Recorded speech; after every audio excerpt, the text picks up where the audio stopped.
Punjabi radio USA पेश करता है अज दा दिन सिख इतिहास विच।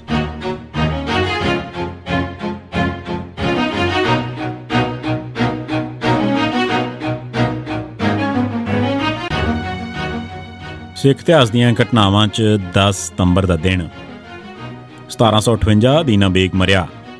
लाहौर उत्ते पूरी तरह काबज हो जाण मगरों अदीना बेग ने अपने जवाई ख्वाजा मिर्जा खान नूं लाहौर का नायब सूबेदार बना दिता ते आप जलंधर चला गया।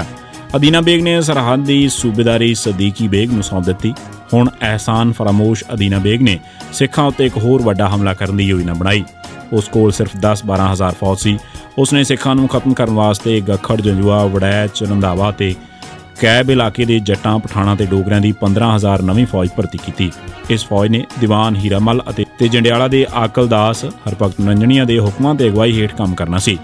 अखीर 1758 दीआं गर्मियां च एक दिन इस फौज ते सिखां विचकार कादियां जिला गुरदासपुर कोल एक टक्कर हो गई। इस लड़ाई च हीरामल मारिया गया ते हरभगत मनंजणिया मैदान चों भज गया। जेतू खालसा फौजा ने भजी जांदी फौज के असले की वड्डी खेप अपने कब्जे च लै लई। इन्हीं दिनी ही अगस्त 1758 च एक झड़प च लाहौर के नायब सूबेदार ख्वाजा मिर्जा जान दे एक जरनैल गुलशेर खान नूं ही सिखां ने जस्सा सिंह आलूवालिया ते जय सिंह कन्हैया की अगवाई हेठ मार मुकाया। हुण अदीना बेग ने मीर मन्नू वांग सिखां का कतलेआम करन दा हुक्म जारी कर दिता। इस दौर च बहुत सारे सिख कतल किए गए। बहुत सारे चौधरियां ने उसका साथ दिता। इन्हां च मुख सन चौधरी रंजीत देव जम्मू, पीर मुहम्मद चट्ठा ते इज्जत बख्श पट्टी ते चनाब विचकारला इलाका घुमंड चंद कांगड़ा, मिर्जा मुहम्मद कादियां, राय इब्राहिम कपूरथला, चौधरी रहमत खान वड़ैच, चना ते झेलम विचकार ते राहों दसूहा फगवाड़ा कसूर ते सिंध सागर के इलाके के गखड़, घेबे ते जंजुए वगैरह। अदीना बेग ने इन्हां सारिआं नूं सिखां दे कतलेआम वास्ते हदायतां दित्तियां। अदीना बेग ने 1000 तरखाणां नूं पंजाब दे जंगल वड्ढण वास्ते तैनात कीता ताकि सिखां दीआं छुपणगाहां खत्म कीतीआं जा सकण। इस दे नाल ही उसने अजीज बख्शी नूं हज़ारां फौजी दे के सिखां दी भाल च तोड़ दिता। अदीना बेग दे जुल्म दा दौर सिर्फ कुछ हफ्ते ही चल सकिया। 10 सितंबर 1758 के दिन अदीना बेग की अचानक मौत हो गई। हुण सिर्फ सिख ही पंजाब दे हाकम सन। 1930 सरदार करम सिंह हिस्टोरीयन की मौत।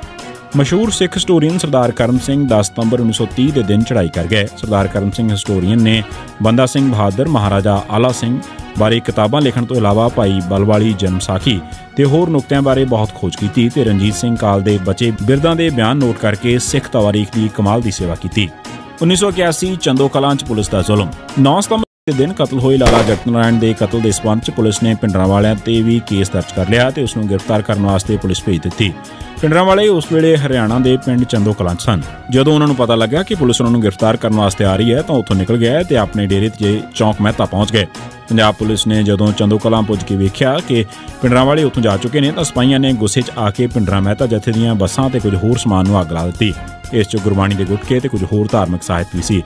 इस तो इलावा पुलिस ने बेगुनाह पिंड वासियों ते जुल्म नहीं किया। 1982 तरनतारन विखे 34 अकाली मारे गए। अकाली दल वालों लाए धर्मयुद्ध मोर्चे च गिरफ्तार अकालियां का एक वड्डा जत्था 10 सितंबर 1982 के दिन बसां राहीं अमृतसर शहर तो लिजाया जा रहा सी। तरनतारन कोल पुलिस ने रेलवे लाइन तो जिथे फाटक नहीं सी धक्के नाल बसां लंघाउण की कोशिश की। इन्हां चों एक बस की टक्कर गड्डी नाल हो गई ते 34 सिख मारे गए। अकाली पार्टी ने इन्हां मौतां नूं एक साजिश आख्या ते इन्हां नूं दरबारा सिंह अते उसके हुक्म नाल कीते गए कतल गर्दानिया।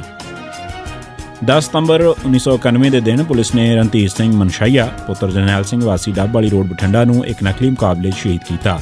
इस दिन पंजाब पुलिस ने सुखविंदर सिंह सुखा वासी बुटारी, नैब सिंह गिल वासी पुचो मंडी, सुखपाल सिंह पाल उर्फ भीमसेन वासी पूरा, सुखदेव सिंह उर्फ पहलवान वासी सुरविंड नूं भी नकली मुकाबले शहीद किया।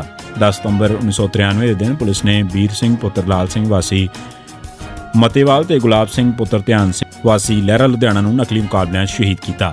ਇਹ ਸੀ ਸਿੱਖ ਇਤਿਹਾਸ ਦੀਆਂ ਘਟਨਾਵਾਂ 'ਚ 10 सितंबर का दिन। सुनते रहो पंजाबी रेडियो USA।